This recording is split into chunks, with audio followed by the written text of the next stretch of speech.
aconteceu? Os senhores vão ver que quando eles estavam na cidade de Jerusalém junto com Jesus Cristo, aí eles começaram a mostrar o templo que havia em Jerusalém, que foi construído pelo grande sábio Salomão, depois reconstruído por Neemias e depois por Herodes. Aquele enorme templo, colunas de mármores, o teto de cedro forrado de ouro. A história diz que havia pedras na base daquele templo que media de 10 a 12 metros e pesavam até 100 toneladas. E os discípulos estavam admirados. Olha, Senhor, que construção fantástica, que coisa linda. O coitado do Pedro, do João, do Tiago, lá do interior, acostumado só com barco e pesca, quando viram aquele prédio lindo, ficaram apavorados.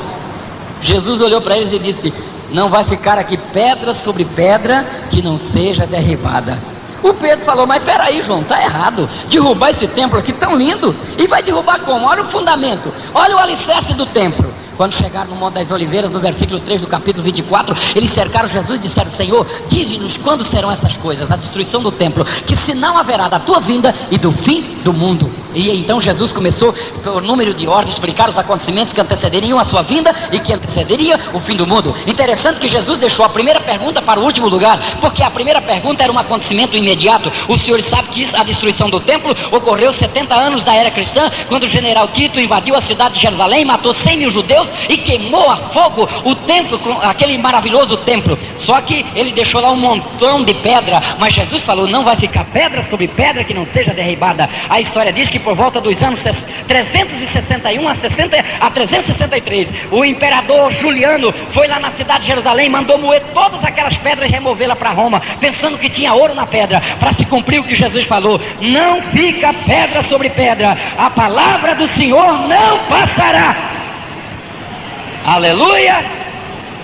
Mas e quando será o fim do mundo? Há uma grande expectativa. Quando será o fim do mundo? Jesus explicou alguns acontecimentos, e eu queria vos falar nesta noite, rapidamente, sobre 7 acontecimentos básicos que ocorrerão antes do fim do mundo. Eu só vou falar os acontecimentos básicos, abordar os acontecimentos intermediários, porque são dezenas deles, é impossível detalharmos. Mas veja bem, para você que tem medo do fim do mundo, tem medo da terceira guerra mundial, tem medo das armas nucleares, a igreja do Senhor não tem medo de nada disso. Nós não queremos nem saber se o mundo é barril de pólvora, se tem gente que tem condição de meter fogo nisso aqui. Nós não temos medo, porque o primeiro acontecimento que ocorrerá antes do fim do mundo será o arrebatamento da igreja.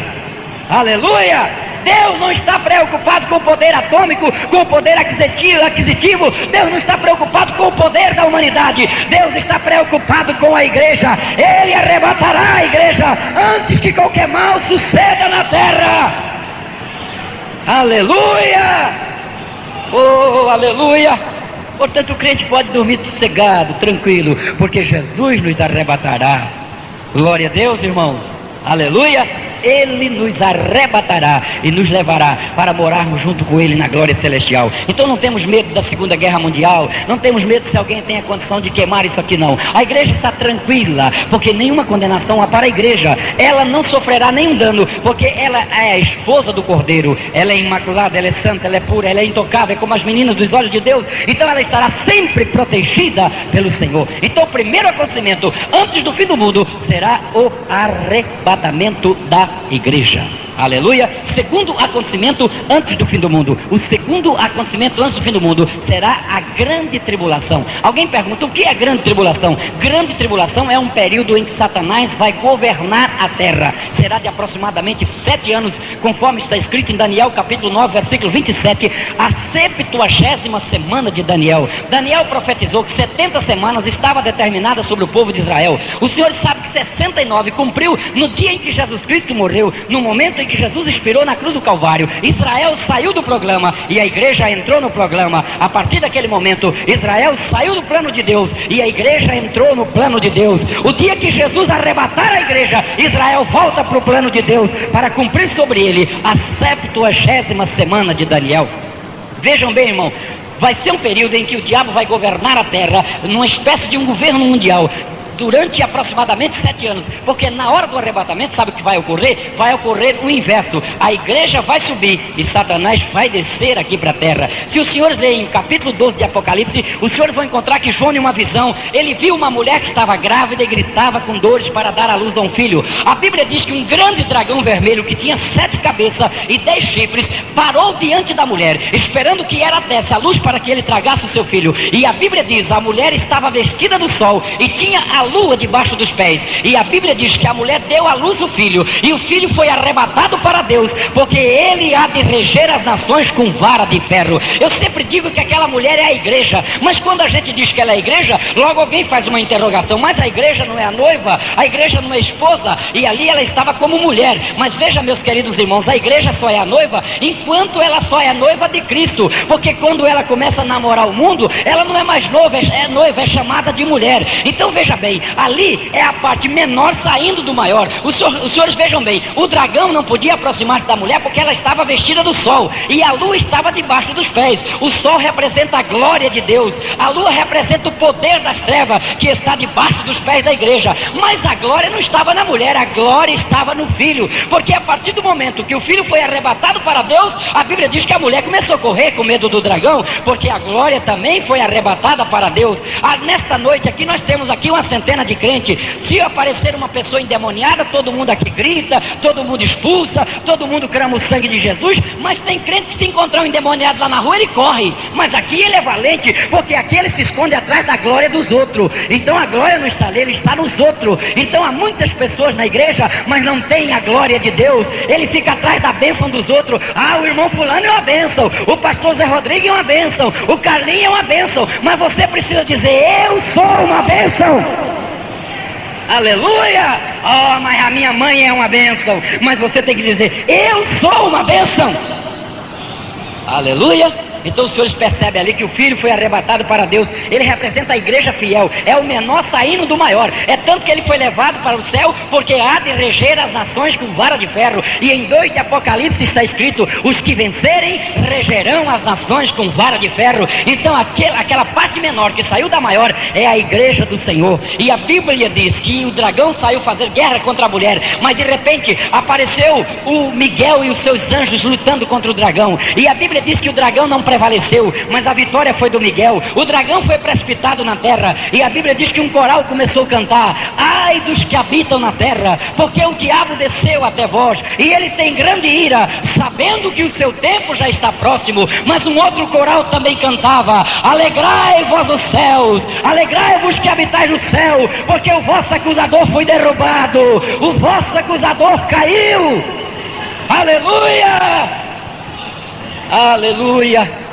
Satanás então vai ser lançado na terra. Ele vai usar a pessoa de um homem que em 1 João capítulo 2, versículo 18, é chamado de anticristo. Em Daniel capítulo 8, versículo 23, ele é chamado de rei feroz de cara. Em 2 Tessalonicenses capítulo 2, versículo 3 e 7, ele é chamado de homem do pecado, iníquo e filho da perdição. Esse homem vai reinar na terra por um período de 7 anos, estabelecer um governo mundial. E a Bíblia diz que o próprio Israel vai ser iludido por esse governo. Israel vai se deixar levar por esse governo. Mas a Bíblia diz que esse homem, quando aparecer na terra, ele vai ser eleito, será um político muito influente. E o interessante é que ele vai ter milhões de votos para governar a terra. E sabe por que Jesus vai arrebatar a igreja antes dele aparecer? É porque senão eu e você também vamos votar nele. Porque ele vai aparecer fazendo promessas fantásticas, como qualquer outro dos nossos políticos. Olha, gente, se eu for eleito agora a governo das nações, olha, não vai ter mais fome, eu vou acabar com as favelas, eu vou acabar com as pobrezas, alimento vai ficar barato, olha, vai ficar tudo fácil. E muita gente vai acreditar nessa fantasia de novo. Mas a igreja não vai estar mais aqui, ela já estará no tribunal de Cristo e nas bodas do Cordeiro. E a Bíblia diz que os 3 primeiros anos da grande tribulação terá uma paz aparente, haverá uma paz superficial, porque ele vai conseguir aquilo que ele vai prometer, porque ele vai aproveitar-se do desaparecimento da igreja. Afinal, se Jesus vier hoje arrebatar a igreja, vai subir no arrebatamento da igreja aproximadamente 1 bilhão de pessoas. Então os senhores podem perceber que vai ficar muita vaga na terra, porque o maior problema da terra hoje é essa superpopulação que está tomando conta da terra. Eu li outro dia em uma revista que os cientistas se reuniram lá na outra América para solucionar o problema do mundo, e alguns deram algumas opiniões. Aí um disse assim: nós temos que provocar uma terceira guerra mundial, que é para matar uma grande parte da humanidade, porque esse tanto de gente na terra não dá para arrumar emprego, alimento, saúde para todo mundo. O outro: mas isso não podemos fazer. Houve muitas opiniões. Aí um cientista se levantou e disse: quando eu era menino, aí eu ouvi na escola dominical, na igreja da minha mãe, que Jesus vai vir levar os crentes, e se ele fizer isso logo, vai desaparecer 1 bilhão de gente da terra, então não teremos mais muito problema, e o diabo vai se aproveitar exatamente desse acontecimento, e ele vai conseguir uma paz artificial. Mas a Bíblia diz no capítulo 8 de Apocalipse, que quando estiver terminando os primeiros 3 anos e meio, aí o anjo do Senhor vai abrir o 7º selo do Apocalipse, e quando ele abrir o 7º selo, as pragas de Deus vão começarem a caírem aqui. A Bíblia diz que Satanás vai fazer promessas fantásticas, o anticristo vai dizer: gente, agora alimento é baratinho, mas a Bíblia diz que vai cair uma estrela ardendo em fogo do céu e vai queimar a terça parte da vegetação da terra. O arroz, o feijão vai ficar tudo barato, mas não vai ter para comprar. Vai ser igual no plano do nosso ex-presidente Sarney. As mulheres que foram beijar ele em Brasília quando ele decretou o plano cruzado, depois jogaram pedra dele no Rio de Janeiro, porque não tinha comida nas prateleiras do supermercado. Estava barato, mas ninguém encontrava. É exatamente o que vai acontecer com o anticristo. Tu prometeu que tinha comida barata, mas só que não tem para vender, porque Deus vai mandar uma praga que vai queimar tudo. As passagens aéreas vai ficar baratinho, que deseja de andar de avião. E quem é que não tem? Vamos botar nesse homem, as coisas vão melhorar. Mas a Bíblia diz que vai dar um terremoto, que vai cair uma grande parte das estrelas do céu. Agora, senhores, veja bem, se as estrelas do céu não vai resistir esse terremoto, quanto mais as aeronaves que tiverem por aí, os aviões, vai cair grande parte dos aviões, vai ser um desastre completo. E o pessoal vai dizer: mas tu não é Deus, por que tu não controla isso? Ele vai perder o controle da coisa, porque a Bíblia diz que vai cair outra estrela ardendo no mar, vai quebrar a terça parte dos navios, vai matar a terça parte dos peixes do mar, vai haver miséria em toda a terra. No final de 3 anos e meio, Israel chega para ele e diz: como é que é? Tu não é o Messias? Dá um jeito na situação, ele não vai poder controlar. A Bíblia diz que Israel vai romper a aliança com ele. Você não é o Messias nada, o nosso Messias, ele é poderoso, ele controla tudo. E aí a Bíblia diz que o anticristo vai fazer uma campanha em toda a terra, insinuar exército de todas as nações para varrer Israel do mapa, para ter possivelmente a última guerra contra Israel. E aí a Bíblia diz que quando ele se preparar e for para a Palestina para cercar Jerusalém, aí vão surgir no cenário mundial 2 grandes pregadores, as 2 testemunhas de Apocalipse 11. Muitos dizem que é Moisés, outros dizem que é Elias e Enoque, mas eu não acredito que não é nenhum dos 3. Eu deduzo que serão 2 grandes pregadores que Deus vai levantar naquele dia, pregadores de âmbito universal, assim como Billy Graham, Jimmy Swaggart e outros, que vão pregar no rádio, na televisão, nos jornais, e vão dizer: esse homem é o anticristo, esse homem é um falso profeta, vocês não podem acreditar no que ele está dizendo. Quando ele vê que eles estão pregando contra ele, ele vai investir contra os homens para matar. Mas a Bíblia diz que os homens terão poder contra o fogo, contra a água, os homens vão fazer maravilha na terra. E ele vai guerrear contra o anticristo, contra os homens. Ele larga Israel e vira contra as 2 testemunhas. Ele luta, até um dia ele consegue matar as 2 testemunhas. Aí a Bíblia diz que os corpos das 2 testemunhas vão ficar na praça de uma grande cidade, talvez Roma, quem sabe em Nova York, ou talvez em Washington, vai ficar lá exposto. E a Bíblia diz que o mundo todo vai ver os corpos dos 2 pregadores ali na praça. Isso quer dizer, a televisão vai estar lá, a Rede Globo e todas as outras redes de televisão vai estar lá, vão mandar para o Brasil imagem ao vivo. Olha, os 2 profetas que pregavam contra o grande governo foram mortos, aí os homens poderosos morreram, mas a Bíblia diz que eles vão ficar ali 3 dias, no final de 3 dias vai abrir uma janela no céu, quando abrir uma janela vai cair uma voz do céu que vai dizer: sobe cá! E a Bíblia diz que quando essa voz cair, os 2 profetas vão recitar, vão ficar em pé e vão subir ao céu diante dos olhos de toda a terra. Isso quer dizer que naquele momento aqui no Brasil, o plantão do Jornal Nacional vai interromper a programação normal para dizer: os homens ressuscitaram, eles estão indo para o céu, eles eram de Deus mesmo, eles eram de Deus, estão subindo para o céu. Oh, aleluia! Mas a igreja já vai estar lá para esperar os 2 pregadores chegarem lá.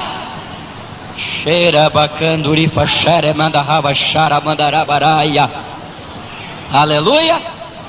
Ou os dois pregadores estão mortos. Aí o anticristo agora, vamos voltar para Israel de novo. Aí a Bíblia diz em Zacarias capítulo 14, versículo 1 e 2, a Bíblia diz que ele cerca a cidade de Jerusalém e toma metade da cidade de um assalto. A Bíblia diz que ele vai forçar as mulheres dos judeus para provar que ele é um rei desmoralizado, porque o anticristo é um rei sem moral. Está escrito em Daniel capítulo 11, versículo 37, que ele não terá respeito ao amor das mulheres. Em outras palavras, no período da grande tribulação não vai haver casamento. As mulheres serão objetos de negócio, como era na antiga Grécia, que o homem podia ter quantas mulheres quisessem. Elas trabalhavam para tratar dele, e o dia que ele morresse, elas eram enterradas vivas ao lado da sua sepultura. Mas as irmãs não vão passar por isso não, porque nós seremos arrebatados e estaremos com Jesus na glória.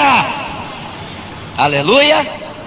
Aí o anticristo toma metade da cidade de Jerusalém de um assalto. A metade da cidade de um assalto. E a Bíblia diz que os judeus vão lutar heroicamente em Daniel 11. Vão lutar heroicamente. Mas a Bíblia diz que eles não vão conseguir vencer. O anticristo vai vencer. Quando o anticristo tomar a metade da cidade de Jerusalém de um assalto, aí Israel começa a clamar ao Senhor. A Bíblia diz em Zacarias capítulo 12, versículo 10, que o Senhor vai derramar sobre os judeus o espírito de graça e de súplica, para provar para eles que o homem não é salvo pela lei. Quando eles receberem aquele poder sobrenatural, a Bíblia diz que eles vão começar a clamar. Eles vão começar a dizer: Jeová, envia o Messias que o Senhor prometeu. Cadê o Messias, o nosso libertador, a semente da mulher? Aonde está a estrela de Jacó? Aonde está o maravilhoso de Isaías? Manda ele, Jeová.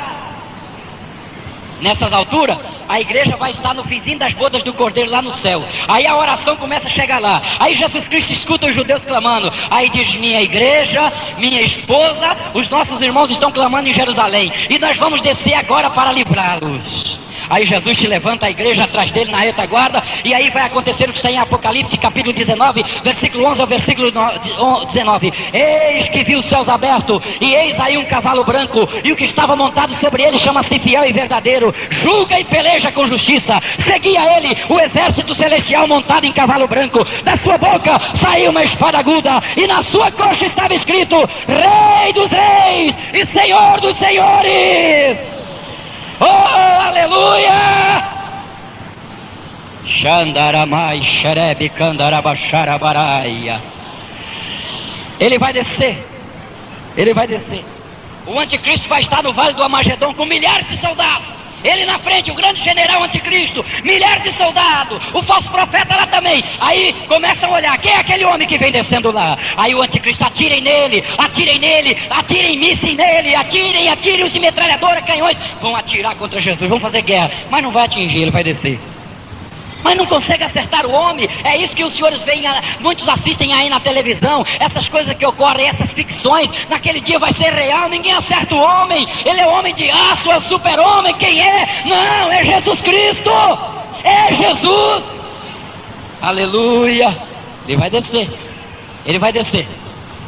A Bíblia diz no 14 de Zacarias, versículo 4 e 5, que ele vai pisar no Monte das Oliveiras. Quando ele pisar, o monte vai se estender bem no meio. Vai se estender uma parte para o norte e outra parte para o sul. E Jesus vai ficar com um dos pés no norte e o outro pé vai ficar no sul. Ele vai ficar nessa posição, uma fenda no meio do monte. Aí Israel, os judeus lá em Jerusalém vão verem a fenda. E quando verem a fenda, vão entrar correndo pela fenda para escapar do exército do anticristo. Deus vai abrir um caminho no meio do Monte das Oliveiras, assim como abriu um caminho no meio do Mar Vermelho. Eles vão entrar pelaquela fenda. E aí vão se deparar com Jesus, e a Bíblia diz que eles vão perguntar: quem é esse homem? Que sinais é esse na palma da tua mão? Ele vai dizer: esse é o sinais com que eu fui ferido na casa dos meus amigos. E os judeus vão reconhecer e falar, vão dizer: é ele que nós crucificamos, é ele, é o homem que nós crucificamos, é ele.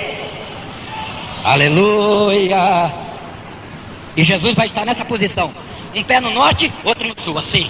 E aí os judeus, tudo vai passar no meio das pernas dele, para se cumprir o que está escrito no Evangelho de São João, capítulo 9, versículo 10. Ou seja, capítulo 10, versículo 9. Eu sou a porta, quem entrar por mim salvar-se-á, entrará e sairá e achará passagem. Ele é a porta. Lá em Israel, os pastores de ovelha toda tarde abrem as pernas na frente do curral e fazem todas as ovelhas passarem entre as suas pernas. Jesus vai fazer todo Israel passar entre as pernas dele, porque ele é a porta. Aleluia! Ele é a porta. E tem uma coisa, irmão, se tiver alguns judeus aqui no Brasil, naquele dia, se tiver alguns judeus na América do Sul, na Europa, na África, em qualquer lugar do mundo, vai ter que ir para lá urgente para passar pela porta. E sabe como é que Jesus vai chamar os judeus? Isaías 5:26, ele disse: eu assobiarei e trarei o meu povo de longe, eles ouvirão o meu assobio. Jesus vai assobiar e os judeus vão dizer: o Messias está chamando, o Messias está assobiando, ele apareceu. Oh, aleluia! Xandaramai xeremenegueba xarabarabás. Oh, cantuibas nemeneheba raidel. Aleluia! Esse acontecimento será o terceiro antes do fim do mundo, a revelação de Jesus em glória. E sabe o que diz em Zacarias capítulo 14, versículo 3? O Senhor sairá à peleja. Os exércitos das nações vão estar lá embaixo, tudo armado. E Jesus desce no Monte Sião, junto com a igreja, a gente junto com ele. Aí todo mundo no Monte Sião. Aí Jesus vai sair à peleja, ele vai para a guerra. Ele vai brigar, ele vai guerrear. E a gente vai fazer o que, Jesus? Vocês não vão não, vocês não vão ficar na guerra não, já brigaram demais, essa aqui é minha. Sabe o que é que nós vamos ficar fazendo, irmão? Vamos ficar no Monte Sião só torcendo para Jesus. Aleluia! Ele vai sair à peleja, ele vai entrar na guerra. Só escute, ele não vai dar tiro em ninguém, não vai usar metralhadora, não vai usar escopeta, não vai usar mísseis, não vai usar canhão. Sabe qual arma que Jesus vai usar? Isso está escrito, 2 Tessalonicenses capítulo 2, versículo 7. O resplendor da sua glória e o assopro da sua boca.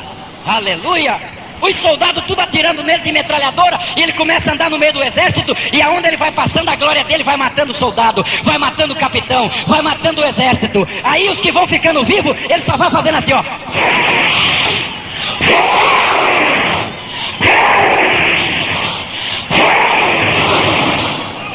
E nós vamos ficar lá no Monte Sião. É isso mesmo, Jesus! Glória a Jesus! Acabe com ele, Jesus! Vença, Jesus! Vença, Jesus! Triunfe, Jesus!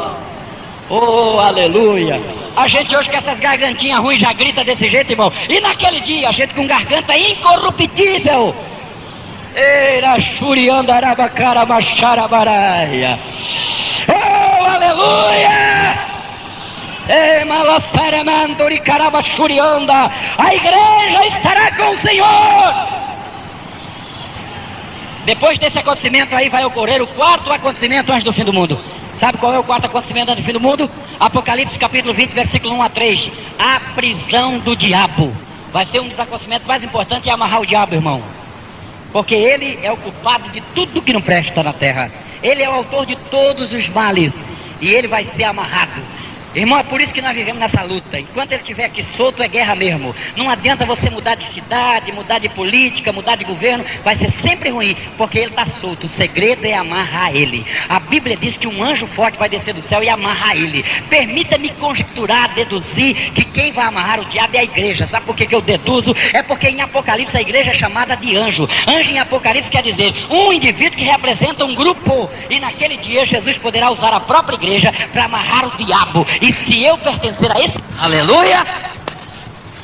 Aí então ocorrerá o quinto acontecimento antes do fim do mundo, o estabelecimento do reino milenial. Sabe o que é reino milenial? A sétima dispensação bíblica. A Bíblia está dividida em 7 dispensações: inocência, consciência, governo humano, patriarcal, lei e graça. E a sétima será o milênio. O milênio será o reino literal de Cristo aqui na terra. Está registrado em Daniel no capítulo 2, na visão que Nabucodonosor teve em sonho. Ele viu uma estátua que a cabeça era de ouro, o peito era de prata, o ventre e as coxas era de cobre, as pernas eram ferro, e o dedo da estátua era ferro misturado com barro, e uma pedra que rolou da montanha bateu no pé da estátua e a esmiuçou. E o Daniel disse: a cabeça de ouro é Babilônia, o peito de prata é o Medo Persa, o ventre e a coxa de cobre é o Império Grego, as pernas de ferro é o Império Romano, os dedos de ferro misturado com barro é o Império do Anticristo, mas a pedra é Jesus Cristo, cujo reino encherá toda a terra.